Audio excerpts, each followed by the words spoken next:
मित्रांनो, आजकाल online website आपल्याला बाईंग आणि बाईंगसाठी बुरळ घालत असतात.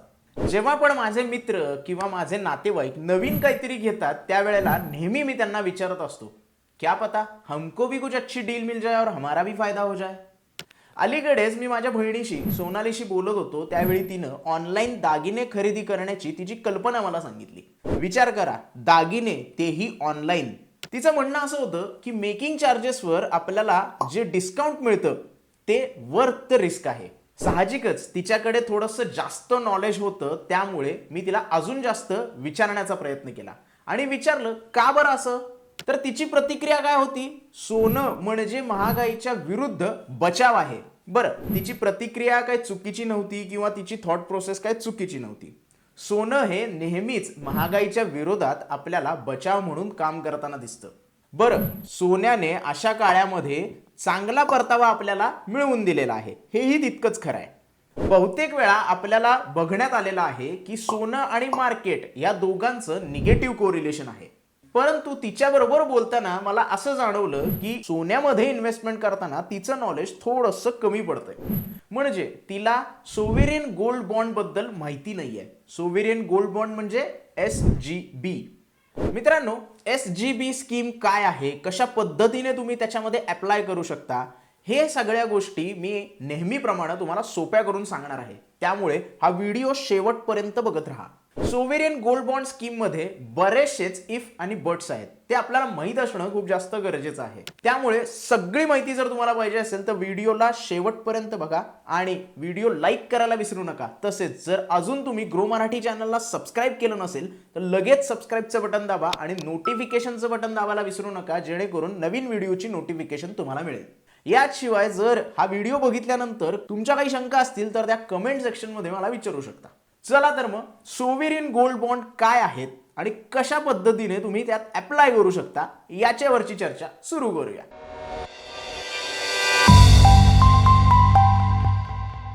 मित्रांनो, SGB मध्ये थेट उडी मारण्याच्या अगोदर सोन्यातली गुंतवणूक ही महत्वाची गुंतवणूक आणि संपत्ती काय आहे हे जाणून घेणं खूप जास्त महत्वाचं आहे. सोन्यामध्ये केलेली गुंतवणूक ही इन्फ्लेशनच्या अगेन्स्ट चांगलं हेज म्हणून ओळखली जाते. सोप्या भाषेत सांगायचं झालं तर जेव्हा जेव्हा इन्फ्लेशन वाढतं त्यावेळेला सोन्याच्या किमतीही वाढत असतात. त्यामुळे आपण जर सोन्यामध्ये इन्व्हेस्टमेंट केली तर आपल्याला चांगला परतावा मिळण्याची शक्यता असते. या सगळ्या बाबतीतले डिटेल आपण थोड्या वेळात बघणारच आहोत. भारतीयांच्या संदर्भात बघायचं झालं तर इक्विटी मार्केटच्या तुलनेतच सोन्याने आपल्याला आतापर्यंत रिटर्न कमवून दिलेले आहेत आणि जिओपॉलिटिकल टेन्शनमध्ये हे एक आश्रयस्थान म्हणून आपल्यासाठी काम करते. त्यामुळे जर महागाई वाढली तर त्याप्रमाणे माझ्या सोन्याची किंमतही वाढत जाणार आहे आणि त्याचे मूल्यही चांगल्या पद्धतीने वाढताना आपल्याला बघायला मिळतं. त्यामुळे जर महागाईचा फटका मला बसला तर मी माझं सोनं विकू शकतो. दुसरं म्हणजे सोनं हे एक टँजेबल ॲसेट्स आहे, कारण त्याला आपण फील करू शकतो, त्याला आपण हातात घेऊ शकतो, अंगावर दागिन्यांसारखं घालूही शकतो. त्यामुळे आपल्याला थोडंसं सेफ फील होतं. तिसरं म्हणजे जर तुम्ही सोन्यामध्ये गुंतवणूक केली असेल तर तुमच्या पोर्टफोलिओमध्ये डायव्हर्सिफिकेशनचं कामही ते करतं. इतर पारंपरिक ॲसेट्स जे आहेत त्याच्या विरुद्ध दिशेने म्हणजे निगेटिव्ह कोरिलेशनमध्ये सोनं हे काम करतं. याचा अर्थ असा आहे की जेव्हा तुम्ही स्टॉक, बॉन्ड्स, म्युच्युअल फंडमध्ये इन्व्हेस्टमेंट करता आणि ते चांगलं परफॉर्म करत नाहीत त्या वेळेला सोनं हे चांगलं परफॉर्म करून तुमचा रिटर्न्स बॅलन्स करायचा प्रयत्न करते. चौथा आणि सगळ्यात महत्त्वाचा पॉईंट म्हणजे सोनं आपल्याला लिक्विडिटी प्रोव्हाइड करते, एस्पेशली पेपर गोल्ड. आता तुम्ही विचाराल की हे पेपर गोल्ड काय आहे बाबा?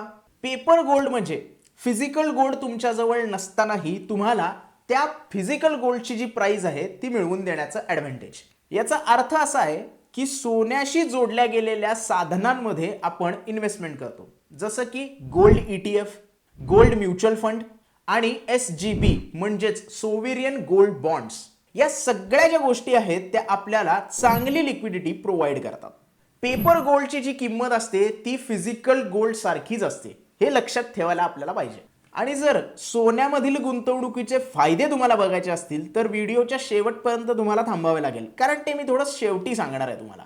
मित्रांनो, मी तुम्हाला भारतातील गोल्ड इन्व्हेस्टमेंटचा कंपॅरेटिव्ह अनालिसिस दाखवणार आहे. गोल्ड आपल्या पोर्टफोलिओमध्ये का असायला पाहिजे हा चार्ट आता तुमच्या स्क्रीनवर दिसत आहे. सगळे रिटर्न्स आपण इथे मेन्शन केलेले आहेत आणि त्याप्रमाणे गोल्डचा किती महत्त्वाचा पार्ट आहे हे आपल्याला कळते. अरे अरे थांबा, आधीच तुम्ही सोने खरेदी करायची घाई करत आहात का? मला अजून सोन्याच्या गुंतवणुकीचे वेगवेगळे मार्ग तुम्हाला सांगायचे आहेत. दागिने खरेदी करणे हा एकमेव मार्ग नाहीये. खरं तर तुमच्या पोर्टफोलिओमध्ये सोनं जर तुम्हाला जोडायचं असेल तर दागिने खरेदी करणे हा तुमचा शेवटचा पर्याय असला पाहिजे. ऍक्च्युली मला असा अंदाज आहे की तुम्हाला या बाबतीत काही गोष्टी पहिल्याच माहिती आहेत. सोनं खरेदी करताना म्हणजे दागिने खरेदी करताना सगळ्यात दोन डोकेदुखीच्या गोष्टी कुठल्या? सगळ्यात पहिली गोष्ट म्हणजे मेकिंग चार्जेस एक्स्ट्रा द्यावे लागतात आणि दुसरी डोकेदुखीची गोष्ट म्हणजे जेव्हा आपण सोनं विकायला जातो त्यामध्ये आपल्याला तूट केली जाते. मेकिंग चार्जेस सामान्यतः सोन्याची जेवढी किंमत असते त्याच्या 10% असतात. ही गोष्ट तुम्हाला आधीच माहिती असणार आहे. त्यामुळे जेव्हा तुम्ही सोनं विकायला जाता त्यावेळेला तुम्हाला ओरिजिनल जी प्राइस आहे त्याच्यापेक्षा कमी व्हॅल्यू मिळते. पण मित्रांनो, काळजी करायची गोष्ट नाही आहे. सध्याच्या काळामध्ये आपल्याकडे सोन्यामध्ये गुंतवणूक करण्यासाठी गोल्ड ETF म्हणजेच exchange traded fund, gold mutual fund आणि सोवेरियन गोल्ड बॉन्ड सारखे पर्याय उपलब्ध आहेत. थोडेसे शब्द कॉम्प्लिकेटेड वाटतायत का? काळजी करू नका. आज आपण फक्त सोवेरियन गोल्ड बॉन्ड बद्दलच बोलणार आहोत. याचा अर्थ असा नाहीये की दुसरे जे आपल्याकडे पर्याय अवेलेबल आहेत त्याच्याबद्दल मी तुम्हाला सांगणार नाहीये. थोडक्यात माहिती सगळ्याबद्दल सांगणार आहे. जर डिटेल माहिती पाहिजे असेल तर त्यासाठी मला एक नवीन व्हिडिओ तुमच्यासाठी आणावा लागेल आणि त्याच्या अगोदर तो व्हिडिओ आणायचा असेल तर कमेंटमध्ये मला तसं कळवा. मित्रांनो, गोल्ड इन्व्हेस्टमेंटचे डिफरंट ऑप्शन आता या चार्टद्वारे तुमच्या समोर अवेलेबल आहेत. प्रत्येकाचं काय महत्त्व आहे आणि कसं विश्लेषण आहे हे आता आपण बघूया. गोल्ड इन्व्हेस्टमेंटचा सगळ्यात पहिला ऑप्शन म्हणजे फिजिकल गोल्ड. आपली पारंपरिक पद्धत म्हणजे दागिने खरेदी करणे, जे सोनाली आत्ता करत होती. सोनाली काय किंवा माझे काका काय, सोन्याची नाणी खरेदी करणे, सोन्याची बिस्किटं किंवा बार्स खरेदी करणे हे या पद्धतीमध्ये सामील होतं. आता हे करण्यासाठी त्यांना सोनाराच्या दुकानात जावं लागतं किंवा आजकाल ऑनलाईनही ते करू शकता. आता हे सोनं आपण आणल्यानंतर एकतर ते आपण घरी लॉकरमध्ये ठेवतो किंवा बँकेच्या लॉकरमध्ये ठेवतो. ही जी किंमत असते ती मार्केट व्हॅल्यूच्या प्रमाणे डिसाईड होते. दुसरा गोल्ड इन्व्हेस्टमेंटचा ऑप्शन म्हणजे डिजिटल गोल्ड बाय करणं. डिजिटल गोल्ड हा सोन्यामध्ये इन्व्हेस्टमेंट करण्याचा एक नवीन मार्ग आहे. याच्यामध्ये तुम्ही ऑनलाईन प्लॅटफॉर्मवरून किंवा मोबाईल ऍप्लिकेशनवरून डिजिटल गोल्ड बाय करू शकता. मित्रांनो, तुम्हाला हे ऐकून आश्चर्य वाटेल की डिजिटल गोल्ड तुम्ही 1 रुपयापासून बाय करू शकता. अलीकडेच मी 1000 रुपयाचं डिजिटल गोल्ड बाय केलेलं आहे. मित्रांनो, हे जे डिजिटल गोल्ड आहे ते तुम्ही कुठल्या तरी ऑनलाईन प्लॅटफॉर्मवरनं खरेदी करता. त्यामुळे ते सिक्युअरली वॉल्टमध्ये स्टोअर केलं जातं. ते तुम्ही कधीही विकू शकता आणि कॅश रिडीम करू शकता. पण मला या सगळ्या गोष्टीची अजिबात काळजी नाहीये, कारण जे डिजिटल गोल्ड मी बाय केलेला आहे तो एक सोपा आणि उत्तम पर्याय माझ्यासमोर येतोय. आणि विशेषतः जे लोक जास्त पैसे इन्व्हेस्टमेंट करणार नाहीयेत, म्हणजे त्यांचं कॅपिटल लहान आहे, त्या लोकांसाठी हा एक उत्तम पर्याय आपल्यासमोर येतो. मित्रांनो, नंतरचा ऑप्शन आहे गोल्ड ETF. गोल्ड ETF म्हणजेच गोल्ड एक्सचेंज ट्रेडेड फंड. हे स्टॉक मार्केटवर ट्रेड होतात. जसं की आपण सोनं बाहेर बाय करतो तसं आपण सोनं स्टॉक मार्केटवर बाय करू शकतो या ETFच्या मदतीने. हा प्रकार पेपर गोल्डमध्ये कन्सिडर केला जातो. जसं आपण स्टॉक मार्केटमध्ये स्टॉक्स बाय करतो त्याप्रमाणे हे गोल्ड ETF तुम्ही सेकंडरी मार्केट म्हणजेच स्टॉक मार्केटमध्ये बाय करू शकता. जसं मी सांगितलं की हा जो प्रकार आहे तो पेपर गोल्ड कन्सिडर केला जातो, त्यामुळे फिजिकल गोल्डची इथे तुम्हाला आवश्यकता नाहीये. डिजिटल गोल्ड प्रमाणे हे पण एका सिक्युअर वॉल्टमध्ये ठेवलं जातं आणि त्याच्याबद्दल काळजी करण्याची आपल्याला अजिबात गरज नाहीये. गोल्ड ETFचे जे मूल्य असतं ते मार्केटच्या गोल्ड प्राइसनुसार ठरतं. नंतरचा इन्व्हेस्टमेंट ऑप्शन म्हणजे गोल्ड म्युच्युअल फंड. आपण स्टॉकचे म्युच्युअल फंड बाय करतो त्याचप्रमाणे गोल्ड म्युच्युअल फंड तुम्ही बाय करू शकता. आता गोल्ड म्युच्युअल फंड नेमकं काय करतात? गोल्ड मायनिंग किंवा प्रोसेसिंग मध्ये ज्या कंपन्या आहेत त्या कंपन्यांच्या शेअर्समध्ये इन्व्हेस्टमेंट करतात आणि हा एक सेफ पर्याय मानला जातो. मित्रांनो, माझे जे काका आहेत ते स्टॉक मार्केटमध्ये आहेत. त्यांना गोल्डमध्ये इन्व्हेस्टमेंट करायचे असेल तर ते गोल्ड म्युच्युअल फंडमध्ये इन्व्हेस्ट करतात, कारण त्यांना गोल्ड कमोडिटीमध्ये स्वारस्य नाही आहे. शिवाय त्यांना त्या कंपन्यांमध्ये संभाव्यता जास्त रस आहे आणि त्यांना असं वाटतं की आपण गोल्ड म्युच्युअल फंडमध्ये इन्व्हेस्टमेंट करणं ही एक चांगली कल्पना आहे. नंतरचा ऑप्शन आहे सोवेरियन गोल्ड बॉन्ड. शेवटी मी सोनालीला सोवेरियन गोल्ड बॉन्ड खरेदी करण्यासाठी मनवलंच. हे जे बॉन्ड असतात ते सोन्याला ग्रॅममध्ये डिनॉमिनेट करतात आणि ज्याचा कार्यकाळ 8 वर्षाचा असतो. आणि सगळ्यात महत्त्वाची गोष्ट म्हणजे वर्षातून 2 वेळा त्याच्यावर आपल्याला व्याजही मिळतं. सोन्याची ही एकमेव अशी गुंतवणूक आहे ज्याच्यामध्ये वर्षातून 2 वेळा तुम्हाला व्याज मिळत राहतं. सोव्हरेन गोल्ड बॉन्ड खरेदी करण्याचे 2 मार्ग आहेत. सगळ्यात पहिल्यांदा ज्याचा तो मालक आहे त्याच्याकडून तुम्ही खरेदी करू शकता किंवा सेकंडरी मार्केट म्हणजे स्टॉक मार्केटवर पण ते तुम्ही खरेदी करू शकता. मित्रांनो, आरबीआय नोव्हेंबर 2015 पासून गोल्डच्या वतीने असे एसजीबी इश्यू करत असते. वर्षातून अनेक वेळा एसजीबी इश्यू होत असतात. हे एसजीबी इश्यू होतात त्यावेळेला त्यांना ट्रॅन्च असं म्हणतात. Investor, designated banks, post office आणि स्टॉक एक्सचेंज याच्यावर ते खरेदी करू शकतात आणि इथेच तुम्हाला फर्स्ट इश्यू ट्रॅन्च बाय करता येतात. बॉन्डची ही जी किंमत असते ती सोन्याच्या प्रचलित बाजारभावाशी निगडीत असते आणि ही जी किंमत असते ती प्रत्येक ट्रॅन्चच्या इश्यू करण्याच्या अगोदर आरबीआय आपल्या समोर जाहीर करत असते.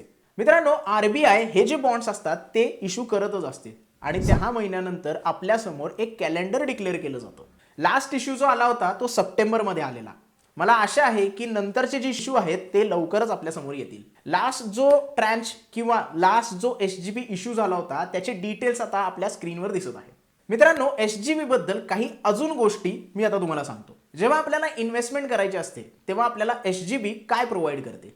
पहिली गोष्ट म्हणजे पेपरलेस वर्क, पेपरलेस इन्व्हेस्टमेंट आणि नॉन फिजिकल गोल्ड आपल्याला इन्व्हेस्टमेंटसाठी देते. दुसऱ्या शब्दात सांगायचं झालं तर हे सोनं म्हणजे जसं आपण स्टॉक मार्केटमध्ये स्टॉक बाय करतो त्याप्रमाणेच आहे. मित्रांनो, सरकार या योजनेमध्ये ग्रॅमच्या डिनॉमिनेटरमध्ये सोन्याचे हे बॉन्ड्स आपल्यासमोर इश्यू करत असते.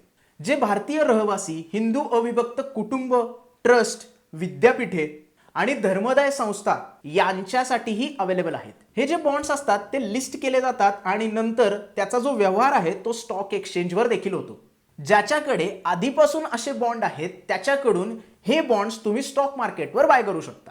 आता तुम्ही जे एसजीबी बाय करता ते मुदतीपूर्वी सध्याच्या सोन्याच्या प्रचलित बाजारभावाप्रमाणे किंवा त्याच्या अगोदरच स्टॉक मार्केटच्या प्राइस प्रमाणे तुम्ही रिडीम करू शकता. मित्रांनो, सोव्हरेन गोल्ड बॉन्डचे काय फीचर्स आहेत ते आता आपण बघूया.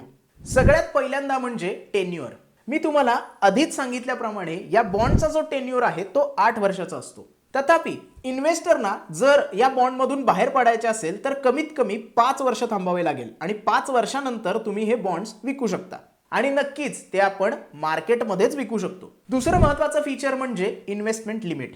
हे जे बॉन्ड्स आहेत ते सगळ्यात लहान इन्व्हेस्टरला आणि सगळ्यात जास्त इन्व्हेस्टमेंट करणाऱ्या माणसाला पण आकर्षित करतात.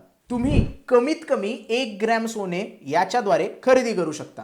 होय, तुम्ही बरोबर ऐकलेलं आहे. कमीत कमी 1 ग्रॅम सोनं तुम्ही बाय करू शकता आणि जास्तीत जास्त 4 किलो सोनं याच्याद्वारे तुम्ही बाय करू शकता. ट्रस्ट आणि संस्थांसाठी हे जे लिमिट आहे ते 20 ग्रॅम ठेवलेलं आहे. नंतरचं फीचर म्हणजे इंटरेस्ट रेट. मित्रांनो, आपण याच्याबद्दल थोड्या वेळापूर्वी डिस्कस केलं होतं. मी तुम्हाला सांगितलं होतं की सोन्याची ही एकमेव अशी गुंतवणूक आहे ज्याच्यावर तुम्हाला वर्षातून 2 वेळा व्याज मिळतं. मित्रांनो, हे एसजीबी जे तुम्ही बाय केलेले आहेत त्याच्या फेस व्हॅल्यूवर तुम्हाला 2.5% व्याज मिळतं, तेही वार्षिकरित्या, आणि हे व्याज तुम्हाला वर्षातून 2 वेळा मिळतं. आता सोनालीचं एक्झाम्पल घेऊया. सोनालीनं एसजीबी बाय केलेला आहे, त्याची जी प्राइस आहे ती आहे 5,800 रुपये. त्यामुळे वर्षातून 2दा तिला 72.50 पैसे एवढं व्याज मिळणार आहे.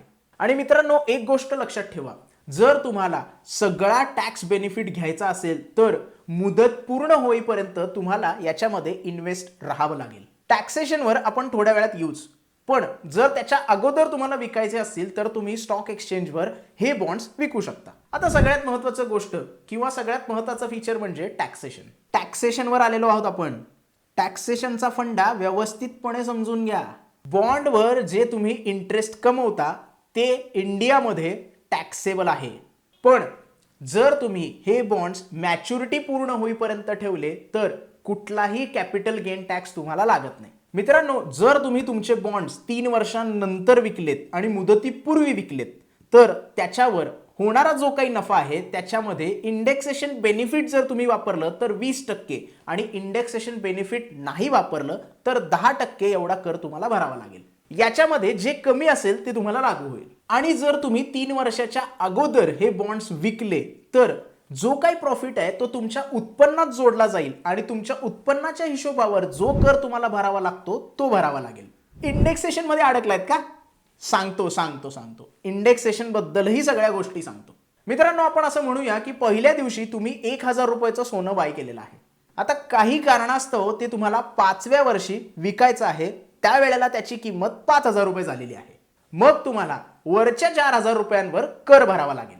पण तुम्ही म्हणाल, अरे हे तर थोडंसं अन्यायकारक आहे, बरोबर आहे ना? किमती वाढल्यामुळे तुम्ही जो बॉन्ड तुमच्याकडे ठेवलाय याच्यासाठी तुम्हाला शिक्षा तर नाही होऊ शकत. आणि यासाठी तुम्हाला ऑफर केली जाते आणि त्या ऑफरला इंडेक्सेशन असं म्हणतात. इन्कम टॅक्स ऍक्ट इथे इंडेक्सेशन व्हॅल्यू घोषित करते. आपण म्हणूया ते असं काहीतरी होतं. इयर 1 1.2, इयर 2 1.5, इयर 3 1.9, इयर 4 2.4 आणि इयर 5 3 अँड सो ऑन. तर आपल्या उदाहरणासाठी आपल्या बॉन्डची इंडेक्सेशन व्हॅल्यू 1,000 गुणिले 3 आहे, कारण आपण 5 वर्षांनंतर ते बॉन्ड्स विकतोय. म्हणजे आपली खरेदी किंमत जी आहे ते 3,000 रुपये गृहीत धरली जाईल. आणि म्हणूनच इंडेक्सेशनच्या या बेनिफिटमुळे प्रॉफिटवर जो आपल्याला कर भरावा लागेल तो 4,000 ऐवजी 2,000 रुपयांवर भरावा लागेल. मित्रांनो, आता साहजिकच जर इंडेक्सेशन असं दिसून आलं की आपलं प्रॉफिट 4,000 पेक्षा जास्त आहे तर आपण विदाउट इंडेक्सेशनचा पर्याय निवडू शकतो. आता या स्क्रीनवरच्या इमेजद्वारे तुम्हाला सगळ्या गोष्टी क्लिअर होतील. 8 वर्षापेक्षा जास्त ठेवल्यास नो टॅक्स. 3 वर्षाच्या नंतर आणि 8 वर्षाच्या आतमध्ये जर तुम्ही बॉन्ड विकले तर तुम्हाला 20% विथ इंडेक्सेशन आणि 10% विदाउट इंडेक्सेशन असा कर भरावा लागतो. आणि जर 3 वर्षाच्या आतमध्ये जर तुम्ही विकले तर तुम्हाला तुमच्या इन्कम प्रमाणे टॅक्स भरावा लागेल. त्याच्यानंतरचा महत्त्वाचा फीचर म्हणजे nomination facility. Nomination facility SGB साठी पण उपलब्ध आहे. मित्रांनो, एसजीबी साठी जर कुणाचंही नॉमिनेशन नसेल तर जो कार्यकारी किंवा प्रशासकीय किंवा उत्तराधिकार प्रमाणपत्र जे असतं ते तुम्हाला रिस्पेक्टिव्ह बँक, रिसिव्हिंग ऑफिस किंवा डिपॉझिटरीमध्ये सबमिट करावं लागतं. तुम्हाला माहिती आहे का, सोनालीनं तिचा नॉमिनी म्हणून माझं नाव दिलं आहे. नंतरचा फीचर म्हणजे यूज ॲज अ कोलॅटरल. काही बँका एसजीबीला कर्जाविरुद्ध तारण किंवा सुरक्षा म्हणूनही स्वीकार करतात. मित्रांनो, आता आपल्याला एसजीबीचे महत्त्वाचे फायदे काय आहेत त्याच्याबद्दल कळालंच. सर्वात चांगला भाग असा आहे की हे फिजिकल गोल्ड नाही आहे, त्यामुळे चिंतामुक्तपणे आपण याच्यामध्ये इन्व्हेस्टमेंट करू शकतो, कारण याच्यामध्ये कुठलीही सुरक्षिततेची चिंता नाही आहे. शिवाय एसजीबीमध्ये इन्व्हेस्टमेंट जी करायची आहे ती खूप कमी किमतीतून सुरुवात होते. त्यामुळे सोन्यासारख्या मौल्यवान गोष्टीला कमीत कमी किमतीमध्ये एक्सपोजर मिळतं आणि हे तुमच्या इन्व्हेस्टमेंट पोर्टफोलिओमध्ये विविधता आणण्याचंही काम करतं.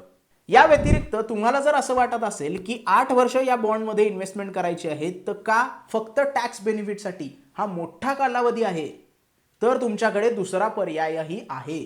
आरबीआय हे बॉन्ड्स बऱ्याच कालावधीपासून इश्यू करत आहे. जर तुम्ही आधीच मार्केटमध्ये ट्रेड करणारे बॉन्ड्स खरेदी केले ज्याची मॅच्युरिटी नेक्स्ट इयर किंवा त्याच्यानंतरच्या वर्षी आहे तर तेही तुम्ही बाय करू शकता. म्हणजे तुम्हाला 8 वर्ष थांबण्याची गरज नाहीये आणि हे सगळं करूनही तुम्हाला टॅक्स बेनिफिट मिळू शकतात बरं का.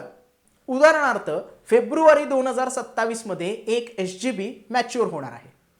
एनईसीवर त्याची किंमत 5,990 रुपये आहे. तुम्ही त्याच्यामध्ये इन्व्हेस्टमेंट करू शकता आणि फेब्रुवारी 2027 पर्यंत थांबू शकता आणि टॅक्स बेनिफिटही मिळवू शकता. 2023 चालू आहे, 2027 पर्यंत थांबलात तर 4 वर्षापेक्षा जास्त वेळ तुम्हाला थांबता येईल. बरी आहे ना. अर्थातच मित्रांनो, कुठलीही इन्व्हेस्टमेंट ही फक्त फायद्यांबरोबर येत नाही, त्याच्यामध्ये काही तोटेही असतात. आणि या व्हिडिओची सगळ्यात महत्त्वाची गोष्ट म्हणजे आपण फक्त इन्व्हेस्टमेंट करताना फायदे न बघता त्याचे डिसएडव्हान्टेजेस किंवा तोटे काय आहेत हेही बघतोय. सगळ्यात पहिला डिसएडव्हान्टेज म्हणजे लिमिटेड लिक्विडिटी. एसजीबीचा हा सगळ्यात मोठा तोटा आहे. विशेषतः जर तुम्ही सोन्यामध्ये सगळ्यात मोठी गुंतवणूक करणार असाल तर स्टॉक मार्केटवर काही वेळा हे कमी प्रमाणात व्यवहार करतात. उदाहरणार्थ, नोव्हेंबर 2026च्या मॅच्युरिटीचे एसजीबीचे मार्केटमध्ये आज कुणीही व्यवहार करत नव्हतं आणि त्यामुळे एखाद्याला इमर्जन्सीमध्ये रिडीम करायचे असतील तर हा प्रॉब्लेम येऊ शकतो. दुसरा डिसएडव्हान्टेज म्हणजे लॉंग मॅच्युरिटी. जसं आपण मगाशी म्हणलं की एसजीबीमध्ये जर इन्व्हेस्टमेंट करायची असेल आणि टॅक्स बेनिफिट मिळवायचे असतील तर 8 वर्षापर्यंत तुम्हाला थांबावं लागतं. जर तुम्ही मॅच्युरिटीच्या आधी विकले तर तुम्हाला टॅक्स बेनिफिट मिळणार नाही. नंतरचा जो पॉइंट आहे तो ॲडव्हान्टेजेसमध्ये पण येतो आणि डिसएडव्हान्टेजेसमध्ये पण येतो, तो म्हणजे फिक्स्ड इंटरेस्ट. एसजीबी अंतर्गत विकत घेतलेल्या सोन्यावर तुम्हाला नाममात्र व्याज मिळत राहते, पण हे जे मिळणारं व्याज आहे ते संपूर्ण क्षितिजासाठी स्थिर राहतं. जेव्हा व्याजदर वाढतात किंवा बदलतात त्यामुळे याच्यावर कोणताही परिणाम होत नाही. हाय नेटवर्थ इंडिव्हिज्युअलसाठी ही गोष्ट थोडीशी अनअट्रॅक्टिव्ह वाटू शकते. नंतरचा डिसएडव्हान्टेज म्हणजे capital loss possible. Profits aren't guaranteed. बॉन्डची जी किंमत असते ती सोन्याच्या किमतीशी जोडली गेलेली असते आणि जर सोन्याच्या किमती कमीत कमी राहिल्या तर तुम्हाला त्याच्यामध्ये प्रॉफिट पण कमी होईल. कदाचित तुमचं जे कॅपिटल आहे त्याच्यापेक्षाही कमी होऊ शकतं. पण काळजी करायची गरज नाहीये, हे शून्य कधीच होत नाही. उदाहरणार्थ बॉन्ड जर तुम्ही 6,000 रुपये प्रति ग्रॅमने विकत घेतला असेल आणि विकताना त्याची किंमत 5,800 रुपये प्रति ग्रॅम असेल तर 200 रुपये प्रति ग्रॅमचा तोटा म्हणजेच कॅपिटल लॉस तुम्हाला सहन करावा लागेल. या ज्या किमती आहेत त्याचा थेट आंतरराष्ट्रीय बाजारातील सोन्याच्या किमतीशी संबंध असतो. जर तुम्ही 8 वर्षासाठी गुंतवणूक केली असेल आणि मॅच्युरिटी पिरियड पूर्ण करणार असाल तर कॅपिटल लॉसची संभावना कमी असते. याचा अर्थ असा नाही की ती पूर्णपणे काढून टाकली जाऊ शकते. How do I buy SGBs? मित्रांनो, साहजिक आहे एवढी सगळी बडबड केल्यानंतर, बडबड ऐकल्यानंतर तुमच्या मनात एक प्रश्न आला असेल की भाई या सगळ्या गोष्टी बरोबर आहेत पण एक गोष्ट आता सांगितलीच नाही की हे SGB मी कुठे बाय करू शकतो. तर मित्रांनो घाबरू नका, SGB बाय करण्याची सगळी प्रोसेस तुम्हाला सांगणार आहे. तथापि तुम्ही तुमची bank, stock holding corporation of India, मान्यता प्राप्त असलेले आपले स्टॉक एक्सचेंज लाईक NSE किंवा BSE, तसेच जे कोणी मान्यता प्राप्त स्टॉक ब्रोकर आहेत किंवा एजंट आहेत त्यांच्याद्वारे तुम्ही हे बॉन्ड्स खरेदी करू शकता किंवा डायरेक्ट वेबसाईटवर जाऊन ऑनलाईन अप्लाय करू शकता. SGBची विक्री करण्यासाठी ज्या अधिकृत बँका आहेत त्यांच्या वेबसाईटवर जाऊन ऑनलाईन इथे तुम्ही बाईंग ऑर्डर टाकू शकता. आता आपण सोनाली बरोबर डिस्कस करतोय, बरोबर आहे. तिने हे बॉन्ड्स कसे खरेदी केले तिच्या बँकेच्या अकाउंटवरून ते आपण थोडंसं बघूया. सगळ्यात पहिल्यांदा तिनं त्याच्या बँकेच्या ऑफिशियल वेबसाईटवर लॉग इन केलेलं आहे. त्याच्यानंतर तिने ई सर्व्हिसेस या ऑप्शनवर क्लिक करून सोव्हरिन गोल्ड बॉन्ड्स याच्यावर क्लिक केलेलं आहे. त्यानंतर सगळ्या नियम व अटी वाचल्यानंतर प्रोसीडवर क्लिक केलेलं आहे. नोंदणी फॉर्म भरा आणि सबमिटवर क्लिक करा. खरेदी फॉर्म भरताना नॉमिनेशन डिटेल टाकणं खूप जास्त गरजेचं आहे आणि जसं मी मगाशी सांगितलं की तिनं नॉमिनी म्हणून मला ऍड केलेलं आहे. त्याचबरोबर सबस्क्रिप्शन क्वांटिटी टाकणंही गरजेचं आहे. सगळं भरल्यानंतर पूर्णपणे जे डिटेल्स तुम्ही भरलेत ते तुम्हाला परत एकदा तपासायचे आहेत आणि सबमिटवर क्लिक करायचं आहे. इथे एक टिप आहे मित्रांनो, जे इन्व्हेस्टर डिजिटल पद्धतीने पेमेंट करतात किंवा ऑनलाईन खरेदी करतात त्यांना प्रति ग्रॅम 50 रुपये अतिरिक्त सूट मिळते. मित्रांनो, सोव्हरिन गोल्ड बॉन्ड्स हे एक नवीन प्रकारच्या इन्व्हेस्टमेंटमध्ये येतात आणि जे लोक सोन्याच्या गुंतवणुकीबरोबर आपल्या पोर्टफोलिओमध्ये डायव्हर्सिफिकेशन आणायचा प्रयत्न करतायत त्यांच्यासाठी हा एक चांगला पर्याय आहे. मित्रांनो, जर तुम्ही सोव्हरिन गोल्ड बॉन्डमध्ये इन्व्हेस्टमेंट करण्याचा प्रयत्न करत असाल किंवा इन्व्हेस्टमेंट करणार असाल तर तसं मला कमेंटमध्ये कळवा. आणि जर हा सोव्हरिन गोल्ड बॉन्डचा व्हिडिओ तुम्हाला आवडला असेल किंवा उपयुक्त वाटला असेल तर या व्हिडिओला जास्तीत जास्त लाईक करा, जास्तीत जास्त लोकांपर्यंत हा व्हिडिओ पोहोचवा आणि ग्रो मराठी चॅनलला सबस्क्राईब करायला विसरू नका.